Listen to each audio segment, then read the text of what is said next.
no que Jesus disse para nós no Evangelho de Mateus, no capítulo 16, no versículo 24, quando ele nos faz um convite, né? Porque tudo que Jesus coloca para nós é sempre uma proposta, nós podemos aceitar ou não, né? Ele sempre convida, né? Ele é muito gentil para impor, mas ele convida. E ele diz assim: se alguém quer me seguir, renuncie a si mesmo. Tome a sua cruz e me siga. Vamos conversar um pouquinho sobre isso aqui. Porque primeiro Jesus nos convida é o se você quiser me seguir. Então, se todos nós que viemos aqui, estamos vindo toda terça-feira, nós temos um encantamento por Jesus. Jesus, a imagem dele nos fascina, né? 2000 anos depois, tudo que ele falou nos deixa, né, encantados até hoje, encantará sempre. Então, se você quer me seguir, tem uma condição: renuncie a si mesmo. Então, o que a gente vai aprendendo é que o seguimento de Jesus exige um descentramento. Eu descentro, eu saio do centro e tenho que colocar outro no centro, que é Ele. E eu tenho que me esvaziar. Exige um esvaziamento, como diz Santo Inácio, de todo o meu amor, de todo o meu querer e de todo o meu poder. Eu tenho que me esvaziar. E aí a gente acha que essa palavra de Jesus, renunciar, renuncia a si mesmo, a gente acha que isso é um masoquismo. Ou a gente às vezes acha que isso é um anular-se, ou quem sabe, um mutilar-se. Mas não é nada disso. Na verdade, quando Jesus nos convida, renuncie a si mesmo. Na verdade, Ele está dando um conselho muito sábio. E Ele fala: se liberte da ilusão, do engano, daquilo que você acha que é o seu falso eu. É isso. Acorde, porque você está vivendo a imagem que você imagina que você é e que, na verdade, não é. Então, isso é que é renunciar. Porque nós estamos na cultura, gente, nós vivemos no mundo da cultura do selfie, não é? Vamos fazer um selfie. Então, a minha imagem é o centro. Não importa como é que eu construí aquela imagem para estar ali. O importante é estar no centro e todos me olhando. Selfie. Cultura do selfie. Todo mundo faz isso, né? Então, o que Jesus vem propor é renuncie. E a questão, quando a gente está fazendo uma caminhada com o Senhor, a gente vai tomando consciência daquilo que é. Quando Jesus nos diz assim: ame o seu irmão como a ti mesmo. Então, isso exige que a gente aprenda a se amar. Então, nós temos que nos amar, porque eu não posso amar o outro se eu não me amo. Então, esse amor próprio, ele precisa existir. O que Jesus está condenando é o amor próprio desordenado. É o egoísmo, né? É o egoísmo. Mas como é que eu reconheço isso na minha caminhada? Como é que é o egoísmo, como é que é o amor próprio em relação a mim mesmo? Quer ver como é que a gente vai se achando? É assim, primeira coisa é que a gente tem um autoconceito de nós mesmos, não é? A gente acha que é muito bacana, né? Espetáculo. Então, tem um livro de estudo da personalidade que é muito interessante, que ele pede a uma pessoa que desenhe a sua imagem, desenhe seu rosto. Então, aquele rosto vai ser visto como que a esposa e os filhos veem aquele homem, como que os subordinados a ele veem e como que ele mesmo se vê. Então, a esposa e os filhos desenham ele triste, acabrunhado, bravo. Os subordinados desenham ele como um homem que é difícil de relacionamento, um homem pesado, bravo. E ele desenha um rosto jovial, feliz, alegre. É porque a gente é assim, a gente é míope para os nossos defeitos. E aí tem uma hipermetropia com as nossas qualidades. A gente é sempre demais. E a gente diminui demais os nossos defeitos. É um defeitozinho discreto, né? Então, existe um monsenhor que diz que o melhor negócio que existe no mundo é comprar os homens pelo valor que eles valem e vendê-los pelo que eles acreditam que valem. Esse é o melhor negócio que existe. Então, quando Jesus coloca isso, porque qual é a primeira dificuldade? Por que eu tenho um conceito tão alto de mim, que primeiro que eu não admito que eu erro? E eu erro? Claro que não. Eu saí mal na prova, pai, porque o professor aqui é ruim. Não foi porque eu estudei pouco. Então, eu errei por quê? Foi o trânsito, foi o outro, foi você que me fez errar. Ou foi o tempo, ou foi... Como é que eu vou ter uma vida digna nesse mundo, honesta com esse mundo corrupto? Então, tudo eu tenho uma causa, eu tenho uma justificativa para todos os meus erros, prontinhos. E aí é tão interessante que existe uma bibliografia, uma autobiografia de um diretor, agora eu vou esquecer, acho que é da Chrysler, não vou me lembrar. Quando ele trabalhou na Ford, o diretor da Ford falou com ele assim, todos erram. A questão é que ninguém admite que erra. Mas quando você errar, não coloque a culpa na esposa, no síndico, no tempo ou no cachorro. Antes de vir falar comigo, vá se olhar no espelho. Depois venha falar comigo. E na Bíblia está escrito assim, não se justifique diante do Senhor teu Deus. Afirma, errei. E a dificuldade que temos disso, porque eu sou perfeita. E aí, na hora que alguém me corrige, eu com a imagem maravilhosa que sou, eu posso responder de duas formas. Uma ira incontrolável. Como que você me corrige o cúmulo da perfeição?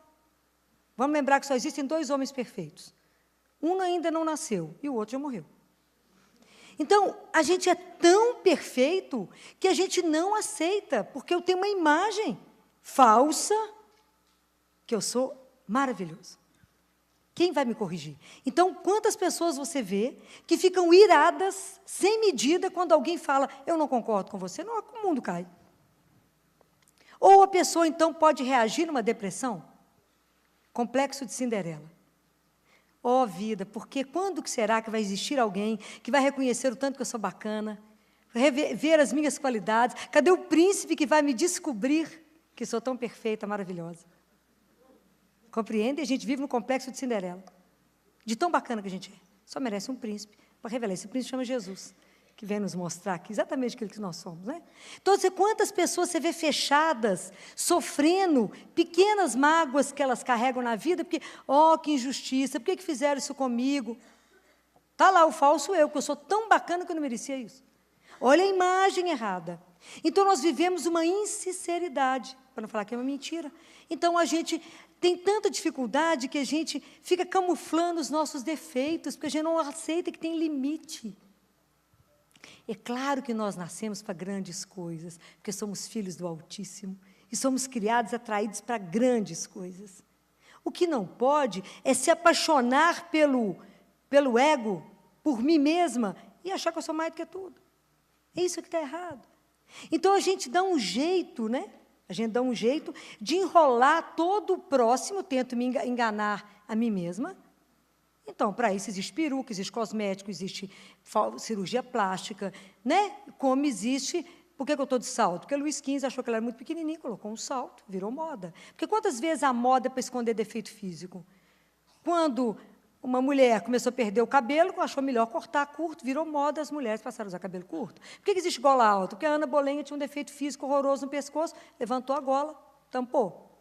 Mas, da mesma forma como a gente esconde os defeitos físicos, nós escondemos os da alma.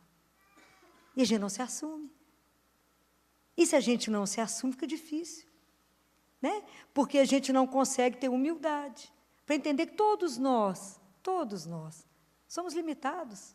Todos nós erramos. E todos nós precisamos de ver o nosso caminho, ver quem somos. Não fechar os olhos para a realidade daquilo que a gente é, para que a gente possa trabalhar. Porque tudo que não é assumido não é trabalhado. Não pode ser curado aquilo que eu não assumo. Ou então existem pessoas que são hipersensíveis. Sabe aquela pessoa difícil? Tem gente que precisa relacionar, precisa de estudar trigonometria, que você não sabe para que lado que vai com ela. Eu não sei se eu falo, ela vai ficar muito sensível, ela vai sofrer, mas ela vai ficar magoada. Ela não dá conta de ficar sozinha num ambiente onde ela não é o centro da atenção. A hipersensível, porque é demais, ela é tão perfeita que ela não pode ser desagradada. Eu tenho que pensar tudo que eu vou falar que eu posso magoar. Olha que luta, gente. Olha a imagem que a gente tem da gente. Em relação aos outros, como é que isso se manifesta, né? A primeira coisa é a vaidade, né? Então, Narciso adora um espelho. Ama. Não é claro que nós gostamos de um espelho? E a primeira coisa para amar alguém é olhar para o outro, né? A gente olha para o outro para vê-lo, conhecê-lo e amá-lo. O vaidoso, o narciso, olha para o outro para ver o melhor espelho que tem, a pupila. Para falar assim, você está achando que eu sou linda? Espetáculo, fiz uma tirada inteligente, gostou da minha postura? Esse é o vaidoso. O vaidoso, ele não olha para o outro. Ele olha somente para você e fala, como é que essa pessoa pode me ser útil? Como que eu posso usar de você? O que isso é bom para mim? Então, é aquela pessoa que tudo tem que girar em função dela. Você está reunido com alguém, começa a contar um assunto, tudo que funciona é só o dele. É o que eu acho, é o que eu quero, os meus problemas, os meus negócios, os meus sonhos, o outro está lá mudo ouvindo. Ocupa o centro de tudo o tempo inteiro. Então, a vaidade, e se eu não consigo aquilo que eu quero, vai gerar inveja? Querem ver? Numa festa. Reúne as mulheres, depois fala, você viu a Clarice? Era a mulher mais linda e elegante da festa. A que é vaidosa, e a Clarice está feliz. Mas quer matar um vaidoso, é saber que ela não era Clarice. Compreendem? Ela não era Clarice. Então, ela ficou arrasada. Então, a vaidade gera inveja. E São Tomás fala que inveja é a tristeza que a gente sente diante do bem do outro. A gente se sente mal com o outro bem.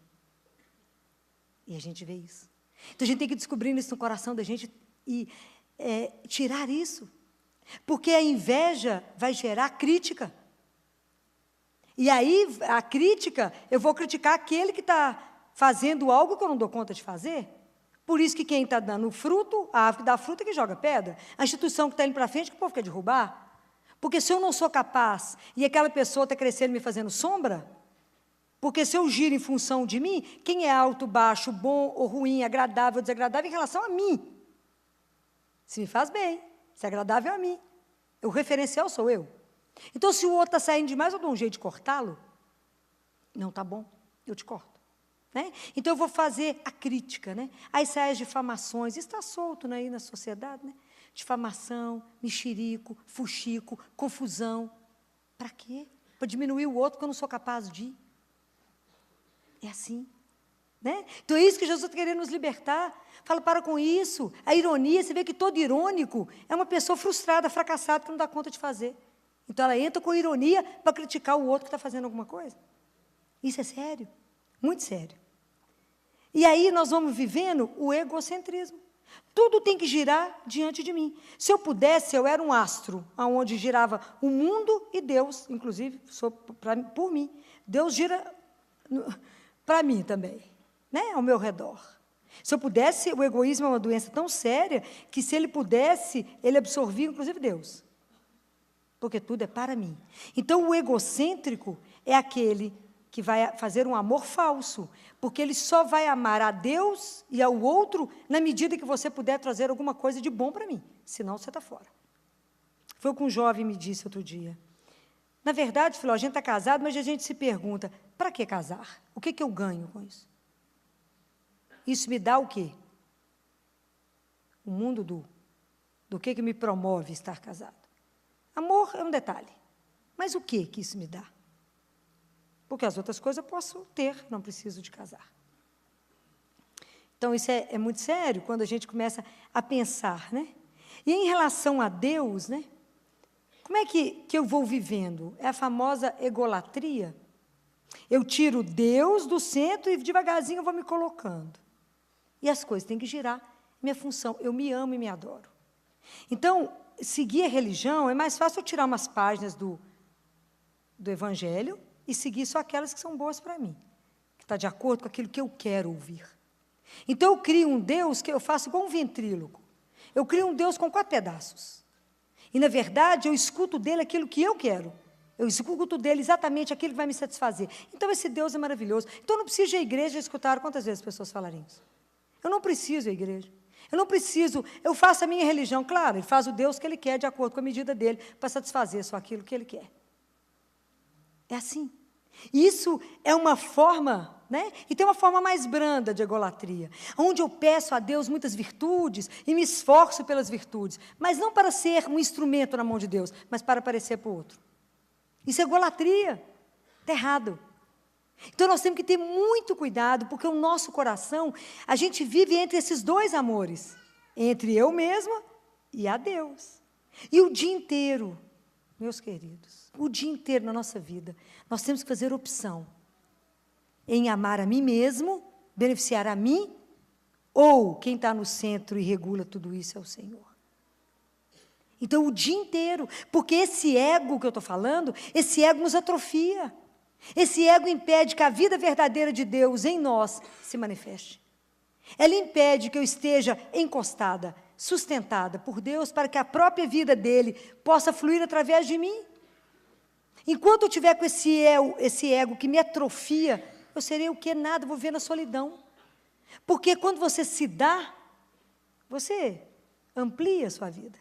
Quando você se guarda, o egoísta, ele morre. O Narciso morreu porque foi abraçar a própria imagem. Morreu afogado. Existe amor afogado mesmo em nós mesmos. A nossa vida não foi feita para isso. Então é preciso que a gente pense que o dia inteiro eu preciso me vigiar. Porque o egoísmo, ele é igual um câncer, ele devora tudo que está perto. É igual um polvo, que quanto mais eu corto, ele mais multiplica e vai pegando todas as coisas, eu vou usando de todas as coisas para o meu benefício. Então, é diferente a pessoa que adquire uma maturidade, porque o egocêntrico, ele fala, eu te amo para você me fazer feliz. A pessoa que já atingiu a maturidade, um amor maduro, vai falar, eu sou feliz porque eu te amo. É diferente. Então, a gente usa o outro demais, em benefício próprio. Jesus falou, se você quer me seguir, eu dei a minha vida. Eu só amei. Eu entreguei tudo que tinha. Qual é a nossa disposição de fazer a mesma coisa? Como é que eu posso, quando a gente vai para casa e está um dia frio, como é que você faz para o frio não entrar? Fecha a janela. Se estiver saindo algum ventinho, você coloca uma proteção nas frestas. Ou você acende uma lareira. Então, nós podemos ser incendiados pelo amor de Deus. Qual que é a única forma de acabar com o egoísmo na nossa vida? Aprender a amar de verdade. Senão, não vamos acabar. Porque é só o amor verdadeiro que vai cicatrizar tantas feridas que carregamos, tanta coisa que carregamos na nossa alma. Então, nós não podemos fechar a realidade, os olhos, para a nossa realidade. Não podemos. Nós temos que ter coragem de olhar esse amor próprio, que ele às vezes está desordenado. E tem uma frase, já dentro da cristandade, né, que fala que o nosso amor próprio, ele morre meia hora depois que a gente morreu. Porque a gente precisa cuidar dele, né? A gente precisa de olhar para ele de frente e cortar aquilo que está na raiz. Falar, por que eu me comporto dessa forma? Você vê como que isso é um trabalho. Isso é um trabalho da nossa vida. Se eu quero seguir Jesus, se Ele é o centro da minha vida, eu não quero representar, Senhor. Eu não quero viver um teatro. Eu não quero viver de máscaras. Eu não quero viver me enganando meu irmão. Porque me mostrando como perfeita, como a melhor. Não quero viver assim. Eu quero mostrar aquilo que eu sou, nada. Porque a gente tem que ter uma ilusão, tem que ter muita ilusão, uma certeza absoluta. O que nós valemos, na verdade? Somente aquilo que somos diante de Deus e mais nada. Só, mais nada. Então, a gente tem que tirar a ilusão que a gente é muito bacana, melhor que o outro, superior, já dou conta disso. Não, a gente só dá conta das coisas pela graça de Deus. A gente só está vivo porque Ele deseja. Fala, se Ele desistir de nós agora, vira um monte de pó, que agora, nesse momento. Verdade que é uma poeirinha namorada, mas vira pó. Mas se a gente vive por Ele, por causa dEle. Então, esse trabalho, acho que é Santo Ambrósio que diz que todo o esforço da nossa vida, todo o caminho nosso de santidade, é vencer esse amor próprio, desordenado. Isso não é brincadeira nesse mundo que nós estamos, que cultua outras coisas.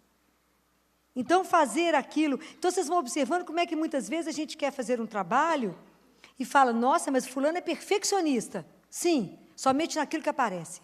Naquilo que tem que mostrar que é obra da mão dela. Fala, nó, que perfeição. Aí, quando a coisa é relacionada com o seu crescimento espiritual, existe uma preguiça espiritual. A pessoa desleixada, ela não faz um sacrifício para melhorar nada do ponto de vista espiritual. Continua com a fé que herdou lá no batismo. Quer dizer, nenhuma. Ficou sabendo que Deus existe, tem um filho, mãe é Maria, o pai é José, ficou por isso mesmo. Cresceu o quê? Nada. Leu a Bíblia quantas vezes? Nenhuma. Continue na missa domingo que for obrigado. Porque senão diz que é pecado, tem que ir à missa. E aí não confessa uma vez por ano. Então, você imagina um mundo desse de orgulho? Quando é que as pessoas vão querer ir à confissão? Como é que confessa? Sou perfeita. Compreendem? É grave isso. Porque nós precisamos de aprender, o convite de Jesus nesse domingo é para aprender a nos olhar. Olha para aquilo que você é, sem ilusão. Sem ilusão. Olha exatamente. É quando eu convido você sempre a ficar nu, na alma, não é na roupa. Eu falo, tira a roupa bonita, tira a maquiagem, fica nu. Diante dele, tira tudo e se mostra. Fala, eu vivo mesmo e sirvo. O que podemos dar? Como é que nós podemos ter a nossa vida? Como podemos comprá-la? Como podemos acrescentar 1 minuto? Nem 1 segundo. Nós não valemos, só valemos muito porque Jesus veio por nós. Mas o que somos? O que podemos fazer? Só pela graça. Nós podemos tomar consciência daquilo que somos. Falar, Senhor, porque é na minha vida, na minha rotina, no meu dia a dia, que eu vou ter contato com a minha realidade, com a minha cruz, seguir e falar, é isso que você é, e viva isso na intensidade que você é.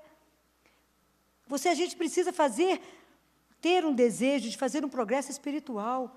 Deus Pai fala para Catarina, Catarina, os homens se entristecem, porque não conseguem os bens materiais, mas não se entristecem, porque não fazem nenhum progresso espiritual. Nenhum. E eu digo para vocês, quando chegar aqui, não terá mais nenhum passo a ser dado. Vocês param onde chegaram. É sério. A nossa vida vai continuar, ai que delícia. Vai continuar. A vida é eterna. Como é que nós estamos preparando para estar lá? Se a gente quer seguir a Ele, está na hora de acordar, tirar a ilusão, tirar a bobagem de tanta coisa. Falar, Senhor, eu quero ter uma vida direito. Uma vida onde o Senhor olhe e que tudo que eu faça vos agrade. Essa semana inteira a gente rezou isso na missa. Para que tudo que eu fizer, todos os meus atos, tudo que eu fizer, Senhor, seja do vosso agrado. O que adianta o mundo inteiro achar que a gente é bacana, o Senhor olhar e falar, nem te conheço? Você não é nada do que eu imaginei que você seria. Então, o que a gente precisa ter uma preocupação imensa é como é que Deus me vê. Como é que Ele está vendo a minha vida? Como é que eu escuto isso há quantos anos? Quem quiser me seguir, é um convite. Renuncie a si mesmo. Renuncie à ilusão, porque você não é essa pessoa perfeita, mas que a gente precisa ser trabalhado, que a gente não impeça que a mão do crucificado, essa mão abençoada, possa tirar de nós aquilo que não o agrada. Fala isso com Ele. Fala, Jesus, cura em mim aquilo que nem eu tenho consciência que precisa ser curado. Tira de mim aquilo que não presta. Não tira tudo de uma vez, não acaba, né? De uma vez cai tudo. Mas vai tirando aos poucos, né? Vai tirando, vai melhorando.